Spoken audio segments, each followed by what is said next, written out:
check. Good evening, everyone, and welcome to the first ever A&E podcast. I am Andy Stowe. He is Eddie from Ackworth. Eddie, how are things going out in Ackworth tonight? Good. It's hot, though. Doggone it. I got my air conditioner running upstairs, I Andy. know. Mine's on What the too. heck? My wife said, I'm hot. You got to turn on the AC. I'm like, already? I went running and I was burning up. Yeah, but it ain't gonna last. We'll probably have another snow between now and April, right? God, I hope. I'm wanting snow. I'd love to get a foot of snow. Yeah, I hear you. Well, just wanted to explain to the listeners and thank y'all for whoever's listening out there. We really appreciate it. And what Andy and I decided to do was just kind of a little quick hitter, if you want to call it that, on Thursday evenings, just kind of setting up the weekend. And obviously, we're going to get deep into the Braves because they're going to be the focus of our talks going forward when we get into the season. And the nice thing about it, most Thursday nights, the Braves are off. Yep. So we'll be able to talk about what happened previously, what's coming up in the next series, that kind of thing. But as always, it's all about what you guys want to hear, all sports-wise, what we care about. Okay, that would be Georgia Bulldogs, Atlanta Falcons, Atlanta Hawks, maybe a little bit. Maybe what's coming up in the NHL. We might have a franchise, right? Georgia baseball, Georgia basketball, which is probably going to end tonight about 11:45 is my guess. But yeah, we can discuss that. And then, of course, the Braves, right? So we just kind of want to throw topics out there. Hopefully you guys will tune in and listen to what we have to say about the teams that we love in this state. Yeah, we're really excited about doing this because it's fun. We do the Sunday night show with Paul Mahary for UGAsports.com, and just kind of open mic type thing. And it's more just Georgia. I mean, I know we talk about all things Georgia, but it's more Georgia football. Sure. So this kind of be more Atlanta Braves baseball, Falcons, and like Eddie mentioned, the Thursday night thing is really good because that's when MLB is kind of off. So it works out really well. And we think this will be fun. We're excited to do this. And like I said, like Eddie said, we want to thank you all. We've had some good feedback. A lot of people are wanting to do this. So yeah, we are excited and looking forward to doing this. One thing I forgot to mention, Andy, I'm sorry. At the opening of the show, we're playing the music of Fruit, the band called Fruit. And it's my cousins that are involved in this band. One's a lead guitarist / singer. One's the keyboardist. And that music you heard was them trying to take it to the next level. You can pull them up. Andy, you had it up a minute ago at the Fruit Band on Instagram. So great follow there. And we really appreciate them letting us use their music to introduce the show. And by the way, we may one day do a podcast with them. So we may kind of delve into the music aspect a little bit and see what they've got going on band-wise, because that interests me. Yeah, and they're really good. I had never heard of them until you mentioned it. Yeah, and I really like that song that was playing. I've listened to it a lot. My coworker, he hears me. He's like, "You got Fruit going in there?" Because I got it streaming. So yeah, he's getting into it as well. So, but no, guys, like I said tonight, we just kind of wanted to kind of get it going. Hit on a few topics because there's a lot going on. Georgia got spring ball going. I've heard Kirby yelling and cussing. He's in midseason form already. You got Georgia basketball tonight, like Eddie mentioned, against the Florida Gators. You got the Atlanta Braves are 14 days away from opening day. Man. Yeah, I know, it's crazy, 14 days. But, Eddie, your favorite team to love and hate, the Atlanta Falcons, have went out and got a quarterback. They signed Kirk Cousins to a 4-year, $180 million deal. Mm-hmm. Mm-hmm. How do you feel about that? Are you happy? Because I know you and I was as well, kind of on the Justin Fields train, but yes, so about money and not necessarily skill set. That's right. That's right. It was.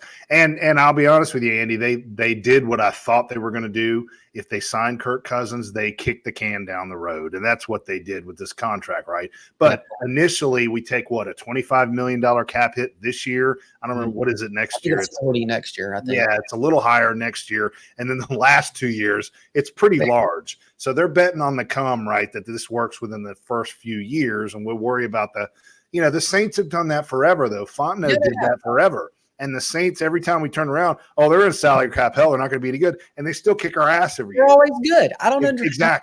Exactly. So it can be done. And I think your and my concerns were very, very much similar. That's why we kind of wanted to go the Fields route. But I think the upside with Kirk Cousins is absolutely bigger than what we get with Justin Fields. And Andy, I want to ask you, I've texted you about this. and all the listeners out there, hopefully you have watched some, if not all, of Quarterback on Netflix. Okay. They did, just to explain, Netflix did a series 3 years ago with 3 quarterbacks going in. Well, actually, they followed them all year long, and it was Kirk Cousins, Patrick Mahomes, and for God knows whatever reason, Marcus Mariota coming to the Falcons. Yeah. So, Andy, I have watched, I don't know, 5 of these things, and obviously I fast forward over the Mahomes and the Mariota stuff. I don't care about that. I am becoming a humongous Kirk Cousins fan just watching this guy. He is a leader. He is a total badass. He is tough as hell, Andy. Yeah. I cannot believe the stuff that he has had to go through. And you know what really most impressed me? The press conference, I don't know if you listened to it yet, yesterday. Phenomenal job. What most impressed me out of that is he said this Achilles surgery is the first surgery he's ever had in his life. Think about that. I mean, you and me, I've had surgeries, Andy. I'm not an NFL quarterback. You probably had some surgeries for whatever reason. Yeah. What?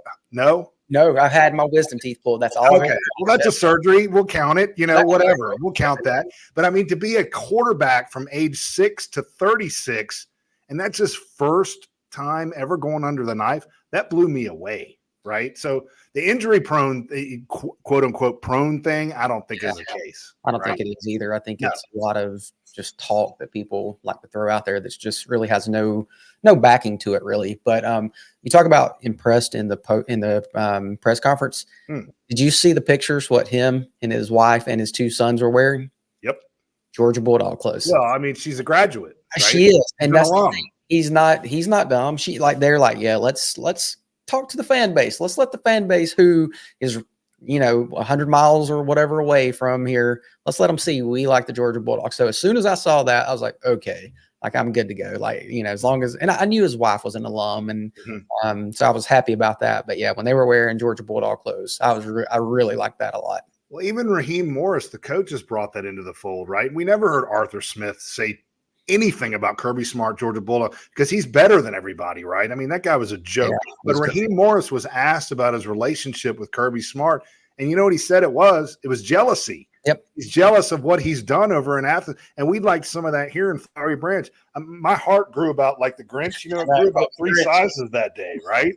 I mean, just to hear Raheem, I think this is what I like, Andy. Raheem Morris so far and Kirk Cousins, they get it. They get what's going on in this state, And I think Kirk Cousins, of anybody, understands the pain that we have gone through as Falcons fans. And obviously there's pain in Minnesota. They've gone through very similar things that we've gone through, right?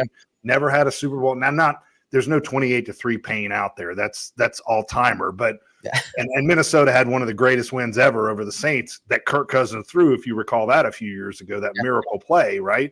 But Minnesota's always on the brink of winning a Super Bowl, and then it comes crashing down all around them. So Kirk Cousins understands what we've been through as fans, and he wants to solve that issue. That's what I loved, Andy. And I know they didn't just sign Charlie Warner because he's a Georgia Bulldog, but they signed a Georgia Bulldog. Right. And so they've signed, they traded Desmond Ridder today for Ray McLeod. They signed Charlie Warner. They've signed Darnell Mooney. Like, how do you feel about the offseason right now? Are you like, I kind of think we have a legit front office and it's sort of going in the right direction. And I haven't really felt that way in, gosh, I don't know, since they won the Super Bowl, or I mean, went to the Super Bowl. They did not win it. You're exactly right. And what I love about those signings, the Mooney and who was the other kid? I'm sorry, Ray. Well, they traded Ridder for Ray McLeod. Yeah. Ray McLeod. Okay, so there's your third maybe receiver. Yeah, he's a burner. Right, and that's 3 receivers we have signed now: Drake London, him, and Darnell Mooney. Right. So that tells me Pitts is that's. No, I know. You're right. Include Pitts in that because he's on the team. He's signed, of course. But I'm saying that right there precludes them, in my mind, from at 8 getting a wide receiver. Okay. Please, for the love of God, why would they do that at this point, right? Okay. Not a wide receiver. What about a tight end? Because what if Brock Bowers is there? Would you take Brock Bowers? Well, no, wait. You say that. Who else is out there? You can't just say Brock Bowers is there. Who else is available? I know that's okay. So perfect case scenario for you. If you get down to the 8th pick, if let's just say Bowers is there, let's say that, what if what if Jaden Daniels is on the board? Oh, Like, yeah, see, that's the thing. There's so many what ifs. I mean, there's. I think if Jaden Daniels is there, you got to take You got to take him at 8. They don't have a backup at this point, right? And they've got to prepare for that. He's not going to be there, Andy. He's not going to be there.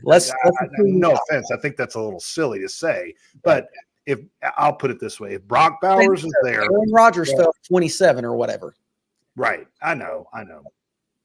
But let's say Brock Bowers is there and Jared Verse is there and Joe Alt is there. I'm going to just throw out Dallas Turner. Okay. Those 3 are there. But you're assuming Dallas Turner's gone, or you? Yeah, I'm going to assume Dallas Turner's gone. Okay. Is that fair? Just for yucks. Okay. Jared Verse, Joe Alt, Brock Bowers.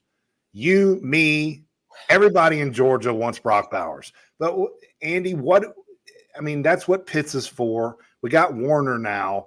I want him. You want him because we love the kid. He's the best ever at Georgia besides Herschel Walker. But that's not what we need. I would take in that position right there, Joe Alt. I would probably take Joe Alt as well. And I know I'm sure there's the Georgia fans are going to cuss me for that but if you look at it logically, I don't think so, Andy. Being a Georgia fan and when I've always said that the Atlanta Falcons, I've never been one of those, you don't draft Georgia players, you suck. I've always been, hey, look, Alabama is elite. LSU is elite. Florida, typically when they're elite, Auburn, get one of the guys from the elite SEC team that year. I don't care if they played at Alabama or Florida or wherever. Get the elite guy from that school. Last year, what did we see happen? You had the best player in the draft sitting there, and he had issues or whatever. And so they go out and get a running back they probably did not need. So, but yes, I'm with you. I would go with Joe Alt. That's who I would go with in that pick too, because then your offensive line is pretty much set because you can draft Van Pran. My friend that's a Gator fan, he sent me a message. He was like, dude, you got to get a Marish Mims in the 8th pick. He was like, then draft Cedric Van Pran and he hates Georgia. He was like, get Cedric Van Pran, he wants, I would have a zero problem. You know what that is, Andy? This is the problem too. He wants them all. So. Yeah. But this is the problem with that type of draft. Okay. And the way Arthur Blank thinks about these things, that's a boring draft. It's boring. Joe Alt is boring. Does Joe Alt put any butts in the seats next year? No. Jared Verse might be, from FSU, whatever, because he's getting after the quarterback. Joe Alt is boring. Cedric Van Pran is boring. But that's the kind of draft I want. A boring draft, football out. Who puts butts in the seats? Quarterback, running back, wide receivers, right? If that quarterback you just spent $180 million on can't stand up, bingo. Butts are gone. Draft 300-pound lineman. Get the guy that's like Bill Shanks keeps mentioning, a 10-year starter. Get you a 10-year starter at offensive line. Yep, exactly right. Now, I will say if that's what happens, Andy, Joe Alt, Jared Verse, and Brock Bowers, my order would be Joe Alt, Jared Verse second, and then Brock Bowers. That would be my order. Breaks my heart to say, but I agree. Yeah. I would love to see Brock Bowers in Atlanta. But I mean, think about it, Andy. Later on, they could go get AD Mitchell, right? That would be, they could, right? I just said AD because he may be further down the board than I think Ladd's going to go before we're able to pick 43rd, unless we trade and get another pick or something, right? I just said AD Mitchell. That would be great. AD Mitchell's and he's a damn good dog, in my opinion. Still, have a problem. So if that's what they want to do, that's what I'm saying. You can do that later on. Yeah, for sure. Yeah, no, I'm with you. Yeah, there's a lot of options, but I do feel for the first time in several years, it's kind of in the right direction. So, speaking of those Bulldogs, spring ball started, and like I mentioned earlier, I've heard Kirby yelling at them. Is there anything that I know there's a lot of position battles, but what spot in particular are you saying, hey, I really hope this particular group gets better? Is it O-line? Is it D-line? Because, O-line is losing some starters. So, I mean, where are you looking at? They say, okay, I really hope somebody steps up and makes that group elite. Defensive line. There you go. Yeah, me too. You can't get pushed around by Alabama anymore. You can't get pushed around in the SEC championship anymore. And that is what has happened since we've lost Jalen Carter, Jordan Davis, all those guys that were animals. Yeah. I mean, Nolan Smith, all those guys. I loved what I read today. Did you read about Michael Williams talking to the coaches about moving him to linebacker a little bit more? Yeah. Now, he went to this is what I love about Kirby and his staff. So Michael Williams has been playing the 3 technique a lot, all right, which is just outside of the nose guard, basically, right? Kind of more inside on the defensive line. And he's like, I think I might be more effective at outside linebacker. And he went to the coaches. Do you remember when it was? Was it before the bowl game, Andy? When did he say that? Yeah, I think it was before the bowl game. Yeah, I think so, when they had that time. And he said, what about playing me? And the coaches were like, we're already thinking about that, and we're probably going to do that. So they were like on the same wavelength, right? And I think Michael Williams in that position at outside linebacker, kind of like a Nolan Smith getting after the quarterback. My goodness, that's big. But it's the defensive line. We got to have that push up front. We got to have some young guys, Jamal Jarrett, what's his name? Baby Davis. Isn't that his name? What do they call him? I'm sorry. I said his name. Big Baby Hall. Big Baby Hall. I'm sorry. You said it right. But we got to have those guys mature and step up. Yeah, I agree. And that's what, like you mentioned Nolan Smith. You remember when he wasn't getting a lot of playing time early, he went to the coaches like, hey, put me on the scout team. I want to get more reps. I want to keep getting reps. So and I think that's kind of, I don't know. Have you been looking at a lot of these? Because, the pro day was here yesterday. And have you seen those, some of those interviews? And did you see it was, gosh, I'm trying to think who was talking about. He said, you come to Georgia. He was like, it was Kendall Milton. He was like, you may be a 5-star.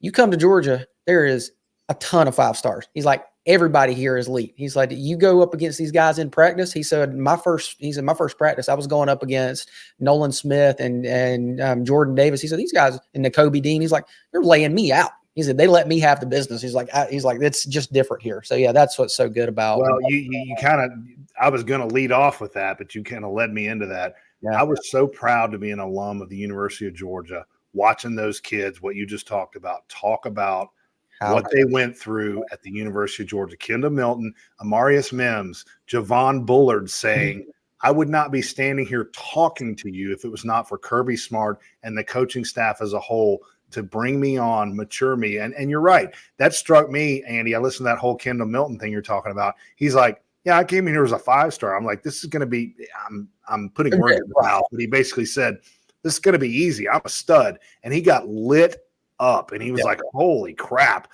And he did not understand the work that had to go into this and how they made him better and mature as a man. And they all talked about that. Even Amarius Mims said, I'm mature as a man because of those guys, He mentioned it just made me so happy as an alum to hear that. I'm so proud.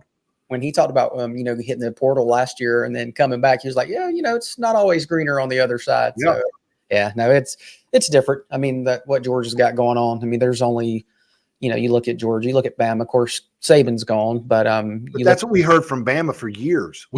Before Kirby came on board, we heard the exact same thing from Tuscaloosa all the time. We were like, where's that for us? Where's this development? It wasn't there.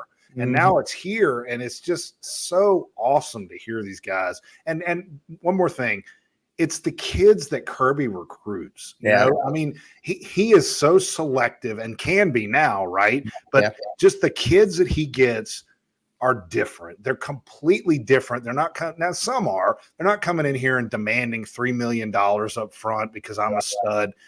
Some may be doing that, but I think overall the kids that Kirby recruits, they want to get better. Look, KJ Bolden, perfect example, right? Exactly. He could have gone elsewhere for more money and would have gotten tons more money at Florida State. At Florida State too. And he was like, I want to come here, get developed, because the window in the NFL is 3 to 10 years. That's where I want to be. I want to be paid as a stud. Yeah. I love it. Make $1 million this year or go to the NFL and make 20 or 30 million. Right. Yeah. And that's the thing. Like you mentioned, that's what it was over in Tuscaloosa. That's how it is now with Kirby. He had the football team. And what about the baseball team? It looks like they may be getting that way with Wes Johnson. He has that team playing really good. They are, already right now they're 17-1. They're entering the SEC play this weekend versus Kentucky. They're going up to Lexington. They play tomorrow night at 6:30. What do you consider a win for this weekend? Do you have to have a sweep, or you just want to get 2 or 3 in the series and come back home? So. Yeah, win the series. I mean, we're in SEC play now. It's going to get tougher, and I'm getting tired of the natter. Well, wait till the SEC. Georgia's in trouble. They're 17. I mean, I'm sorry. Florida has what, 5 losses, 6 losses at this point. It's crazy, and they're like ranked 10th in the nation. I mean, or whatever they are. I don't know where they're ranked. It's higher than we are. Yeah. So whatever. All that's based on preseason stuff. But I think some of the SEC teams may be like, whoa, this Georgia team is for real. They can hit the baseball. And, some of the concern has been the pitching, Andy, but I think that's kind of settled down the past couple of series. It really has. And I think, and I, like you do, I listened to Jeff Densler and David Johnston calling the games, and they talked about with Coach Wes Johnson, talk about how he's trying to like settle in on his guys, and so he's pitching a lot more guys. And watching baseball forever, if you pitch 7 pitchers in one game, there's more possibility that a couple of those guys aren't going to have their stuff that day. Right. He was trying to figure out who's got what. So he's just kind of getting everything going. So, yeah, I agree. I think they're getting better. The pitching staff is better. I mean, you got Charlie Condon. And I heard on the radio yesterday or the day before that they said it was David Johnston saying that he is the number 1 ranked player in college this year, like for the NFL draft. I mean, for the Major League Baseball draft. Well, yeah. And I think it was David Johnston this morning, or maybe it was Logan Booker on 960 was talking about the categories that Charlie Condon is leading across all of baseball. It's like 5 of them. Yeah. He's number 1, batting average, home runs, hits, RBIs, all this stuff. I'm like, good Lord. I mean, this guy is a baller. He's a player in college baseball. Yeah. So he is right now. I mean, he is. It's unbelievable what he's doing. And he's our guy. And another guy that just gushes about Georgia and gushes about his coach and what they've done for him. That's what I love. And that's what I think, we, again, with football, we begged for this and we finally got the right coach. Maybe in baseball, we finally had the right coach. I agree. Like when he talks in his interviews, he's got a little bit of that Kirby. He's got some balls. I mean, the dude's got that. He's just got that next level thing that you can't be taught, but he's got it. So it's fun right now. This is the most Georgia baseball I've ever watched. Oh, me too. A lot far. Yeah, it's fantastic. I mean, they're fun. Like you don't know, like if you miss the first inning, they might be up 5-0. Yeah, it's like the Braves last year, right? It is. Yeah. How that offense was. Yeah. So, and speaking of the Braves, I'm glad you said that. As of today, that's what a good host does, right? You got this thing figured out. We're learning from Paul. Paul Maharry's teaching us the way. But no, the Braves are 14 days from starting the baseball season. So it's from today? Yes. Thursday night is the open. I didn't know if it was Friday or Thursday. Yeah, it's Thursday night. Yeah, so they are going to Philly, and it'll probably be snowing. It makes so much sense to send up north. We can go down another road, but Manfred is such an idiot. I mean, how do you not set the scheduling up where everything's in the South, domed to start the year? Because there's going to be issues. Yeah. There's going to be. We're going to always are. Rained out. Yeah, it's.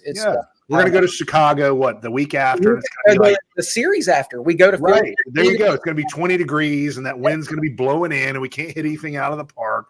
It's just ridiculous. It's so dumb. But they are going to do it. They're going to be in Philly. Then the question I have for you is, the two main things that the Braves are looking at right now is the 5th starter and who's going to play left field. And before we get to the starter, we got a new left fielder today. They went out and re-signed Adam Duvall to a 1-year, $3 million contract. How do you feel about that? Do you think that's a good move? Do you think that's bad for Jared Kelenic? And what about Forrest Wall? Where is he going to fit in this equation? Because he is killing the ball right now. I think he's hitting 400. He's still hitting over 400. So, well, I read today, Andy, that Kelenic was told by the coaching staff that he and Adam Duvall will be platooning. Yes. So I heard Bill Shanks saying that they were going to platoon them. He's hitting 88 on the and I know you can talk about spring, but that, a lot of people use spring. Well, it don't matter that if that fits their narrative. A lot of people say, oh, spring don't matter. I just want to see this. Or if their guy's killing the ball, look how good he is in spring. But Forrest Wall's hitting 409. He's leading the team with 3 home runs, and he's only got 4 strikeouts. What is Kelenic hitting? Kelnic's hitting 38, 0 home runs, 9 Ks in 34 at-bats. He's only got 3 hits and 34 at-bats. Yeah. And it's a 2-week window. He could start picking it back up the next 2 weeks. But I think I really think they looked at what Kelnick has done, and they also now let's not discount. They also looked at Acuna, being down a little bit with his knee, and they were like, "Oh boy!" So they just made the call. Adam Duvall is the third time he's been signed as an Atlanta Brave, and Andy, I have never talked to an Atlanta Brave fan that doesn't just love Adam Duvall. He is the Braves guy. He loves Atlanta. We love him. And Andy, I was at that game when he hit the grand slam. It ended up in a loss, so that was brutal. But that was like a bomb went off, Andy, when he hit that grand slam in the World Series against the Houston Astros, put us up 4-0. He was a cult hero from that point forward, right? He's just a great, great guy, and we love him being back in Atlanta. So I'm thrilled with it. Now, the only thing I'll say negatively is I don't like, and you can pull up Forrest Wall because I don't know where he is with this. Kelnick, you mentioned it, and Adam Duvall, they strike out a lot, and that drives me crazy. Yeah, they do. They both strike out a lot. But like I said, right now, Forrest Wall's only got 4 strikeouts and 22 at-bats. But, I mean, still, that's probably not – I mean, that's not terrible. But, yeah, no, I'm with you. They strike out a ton. But if Kelnick – I mean – you got to hit the ball. And I was excited when we got Kelnick. And, they traded him for 2 pitchers. Both of those pitchers are out with Tommy John. Did you see that? Both pitchers that the Braves traded for Kelnick. Kelnick. I did see that, yeah. And my son's texting me that stuff. I'm like, he's like, AA's a genius. I'm like, that's luck. I mean, you can't predict that stuff. But that was you're right. You're right. I don't mean that for those guys getting hurt. But, yeah, no, that was pretty cool. Now, let me ask you a question, Andy. What do you think about – because Adam Duvall's slow. I don't think Kelnick is a speedster by any means. He's faster. He's faster than Duvall, right? Does Forrest Wall's legs help him become that platoon guy over Kelnick? And maybe Kelnick goes to AAA if this continues. Forrest Wall's a lefty, and Kelnick is a lefty, and Duvall's a righty. So I don't – if Kelnick keeps hitting like this, I do not think he will be on the opening day roster. I just can't imagine. I mean – and they can option him to AAA, right? Yeah, he could go down. So I do think that speed gives him a leg up, because you think about that guy in the 9-hole, and I talked to Bill Shanks yesterday about this. You take if you have Forrest Wall in the 9-hole, and then your number 1 is obviously Ronald Acuna. Number 2, put Michael Harris there. Oh, that's what I was going to ask you next. Where's Harris in that line? Harris goes to 2. Okay. Your 3 is Austin Riley, who's a righty. So you went righty, lefty, righty. Then your 4 is obviously Matt Olson, who's a lefty. And then you have Ozzie Albies, who you could do at 5 if you wanted. He's a switch hitter. Or you can take either one of the catchers at 5. And that's so righty, lefty, righty, lefty, righty. Or, again, you got Marcelo Zuna, who's a righty. So you could play with the lineup. And if you tell me Forrest Wall, he's going to be hitting in front of Ronald Acuna. Yeah. They're going to throw fastballs to him because they don't want to pitch to Ronald Acuna. Right. I know it sounds crazy, because last year I was like, man, Forrest Wall sucks. He can't hit. This dude's hitting the ball. And like Bill mentioned, they sent the hitting coaches down there to work with him because they saw something in him. Yeah. But that's why I asked you that, because he's got that one thing that the other 2 players don't, which is speed. Yeah, he's got speed. And like you like to say, speed never rests. Right? Speed does not slump at all. The only way speed slumps is if you get hurt. So, yeah, I'm getting excited about him. I think he's got a legit shot. I think he's obviously going to be on the roster, but sure. A legit shot at getting some at bats in this thing. So, yeah, but yeah, it's going to be fun. Like I said, we got 2 weeks, and the next spot that they're looking at, or I think the final spot, is probably the 5th starter. Bryce Elder got touched up yesterday, and I was really hoping he was going to go out there and sort of take that spot yesterday. I was wanting like a good, just solid, really good outing, and that way Lopez could go back to the pen. I don't think that happened yesterday. He's got at least 1 more start, maybe 2 in spring. But right now, he has an 8.25 ERA in 12 innings pitched. He's gave up 15 hits in 12 innings. He has 11 earned runs and 6 walks. He does have 13 Ks, which is really impressive. I mean, he's getting more strikeouts per innings.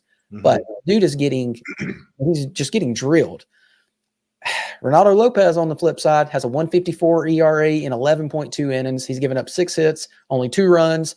He's walked 5 guys, and he's only got 9 strikeouts. So Elder is striking out more, but in his career, Ronaldo Lopez, striking out like a ton more than Elder did. But I don't know. I think right now, if they called it today, I think Ronaldo Lopez is the guy, and I wonder if Elder even goes down to AAA.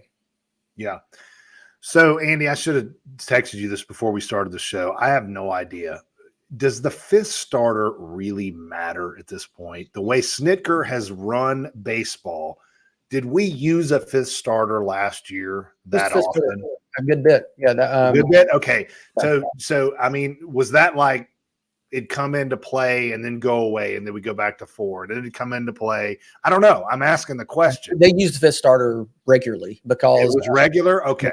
Because I think with the way they're looking at things now, I think they're saying, hey, we need to let our guys not just get the normal 4 days rest and pitch on the 5th day. Mm-hmm. I think they're adding an extra day in there because they did a lot of that 10-day DL crap, where a strained shoulder, they would put them on that to skip a start. So that's why I think Elder can be very valuable, because he could be that 6th starter, but you got to get some outs. You got to get people. You can't give up home runs. You can't keep giving up walks and just getting drilled. Well, in that scenario, you're answering my question. So it is important then. My important. Was wrong. It is important. So far, what we've seen, it's clearly Ronaldo Lopez, right? Yeah. But we got 2 weeks to go, Andy, and that's probably what, 2, maybe 3 more starts between these 2 guys. They'll get 2 more starts each. Yeah, that's maybe. Yeah, maybe they get a 3rd in there. I don't know, depending on what they do.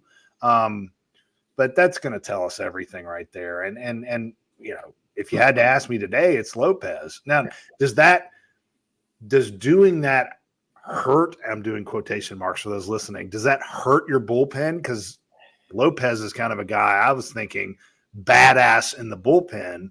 And I don't know that Bryce Elder is that badass in the bullpen. He's kind of a Greg Maddux, not to that level, obviously, but he nibbles, right? He's not he didn't go after you. Lopez goes after you, right? And that's what you want in that bullpen.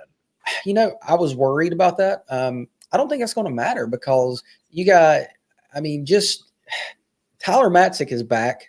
Mm-hmm. He's not giving up a run yet. He pitched today. He hasn't given up a run yet. Throwing BBs. Yes. And talk about a cult hero. He is a cult hero. Yeah, like I said, I got his bobblehead over there, nutsack on the left. But I don't think it's going to matter. I don't think we will miss him. Would it be great? Yes, but I think the bullpen is getting.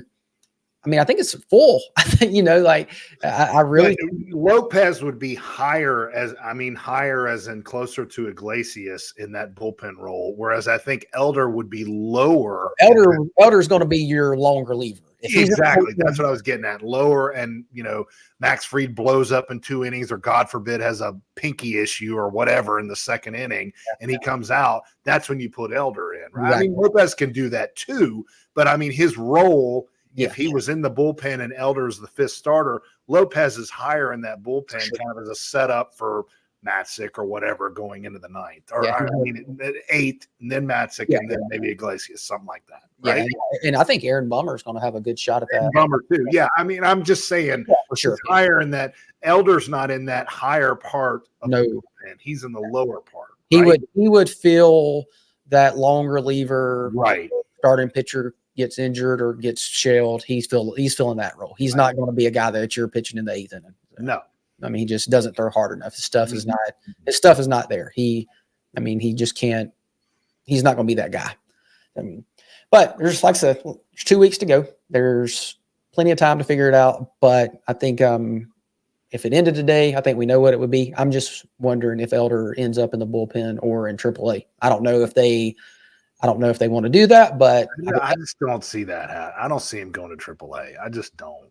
I don't either, but I don't know. I don't know if he has a spot in the bullpen unless they say, okay, we are going to use you for that long reliever, and he could have that spot. But as of today, I don't know. I think it's going to be interesting to see. But yeah, we'll see. But yeah, that's we're getting there. We got a lot going on. This weekend's going to be fun. We'll see what happens. maybe the Falcons sign more players. We'll see what happens more in spring football practice. And the Braves they played today. I think they play tomorrow. So there's going to be a lot going on, and we'll be here for it. And hopefully a lot of good stuff goes on. Hopefully the Braves can come out and get ready to go win a championship. So. Damn right, win another one. Yeah. I won another parade. That was one of the greatest days of my life, celebrating that with my son, who's a bigger Braves fan than I am. Going to that parade, I mean, Andy, honestly, I'd given up hope that I'd ever see a championship in this town again. And going to that parade in 1 year. Yeah, well, we had what? The Dogs. Days. We had 69 days between the Braves and the Dogs, and then the Dogs did it again. I mean, it was just beyond anything I could have imagined. But I mean, I literally a couple times in that parade just cried, Andy. I was just like, this is unbelievable to experience this with my son. And it's just an amazing feeling when you conquer that mountain. It's unbelievable. When Freddie caught that final out. Oh, my gosh. Stuck the ball in his pocket. Oh, we're going to start crying on air. Well, Eddie, this has been fun. You got any final words before we get out? Final words. So I'm gonna end the show kind of like Bob Barker, if you can indulge me for a minute. So how old are you, Andy? 40. Okay, 40. So perfect. You're the perfect candidate. Go get your colonoscopy. Whew. Everybody who's 40 and over, if you're a man, well, women too, go get your colonoscopy. It saved my wife's life. Go do that. And secondly, go get blood work and an annual physical because it recently saved my life. Go get those things done. I don't know where to go from there because that's nothing else can be said better than that. So I agree. I go every year and get a physical. So yes, I'm on board with that. You're on board with the now you're up with the colonoscopy. You got to get that done. You got to get that done, my friend. Yeah, they told me I'm gonna have to do it soon. So I will be there and I'll just let them have it. I'll tell you a quick story. My dad, he had cancer and he prostate cancer, and he said he went to visit one day, and he said the doctor's like, really, I'd like to do a colonoscopy on you right now, and he said, you've already had it before. Go ahead and get it again. But yeah, so I agree with Eddie. Go get all that weird stuff, but it has to be done. Well, guys, this is fun. The first episode of the AandEPodcast has been good. We appreciate everyone that's here with us. Like I said, if you can like this video, share it, tell everyone. Next week, we will be live at 7:30. Fire those comments up. Get on here. Turn your camera on. Y'all can tell us anything you want to talk about. We'll just sit back and listen. Oh, and I forgot to blame you, Andy. The reason we're not live tonight is because your attorneys didn't see the fine print there, right? Yeah, this is my fault. I did it. I blamed your attorneys, not you. I'll take the blame. I did it. It's all on me. So, not the greatest producer over here. Well, guys, we appreciate it. We'll catch you next time. See ya.